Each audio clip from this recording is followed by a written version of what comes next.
काय नाही, मी तेच सांगते. तुम्हाला मुलांना असं वाटतं की तुम्ही जे करता ते आई वडिलांना कळत नाही. मग ते असे जे रील येतात ना, असं बघताय मुलींकडे, मागे बसले, शोल्डर दाबतायत, हळूच बघतायत, ते तुम्हाला वाटतं रे की आपण हळूच बघतोय. ती साईन लँग्वेज आहे रे अरे मुलांची. ती तुमची साईन लँग्वेज तुम्हाला असं वाटतं, पण प्रत्येक मुलांची अशी वेगळी साईन लँग्वेज असते. ते बाकी 3 o'clock 12 o'clock हे माहिती आहे का तुला? अरे बाप रे, ये तो धोती खोल रहा है. ते जाऊ दे, ते काय 3 o'clock आणि 12 o'clock. जाऊ दे, तुला नाही आता माहित. मला सांगायचं होतं, 3 नाही, o'clock आणि नाही. 12 o'clock काय आहे ते. तुमच्या टायमाला नव्हतं का असं 3 o'clock आणि 12 o'clock? आमच्या अरे टायमाला असं 3 नव्हतं. o'clock 9 o'clock 7 o'clock.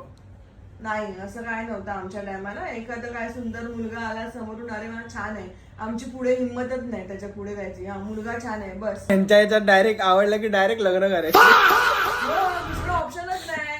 मग डायरेक्ट लग्न 20व्या वर्षी लग्न 21व्या वर्षी लग्न. ह्याच्याबरोबर तुझं प्रेम आहे, चला लावून दिलं लग्न. तसं मांजर असतं ना, डोळे बंद करून दूध पिते, तसं तुम्ही आहे.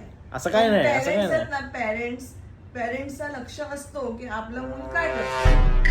काय मुद्दाम बोलते काय माझ्यासमोर? मुद्दाम नाही बोलत मग? आहे, बरोबरच बोलते. तुला वाटतं की की तुझ्याकडे लक्ष नाही माझं.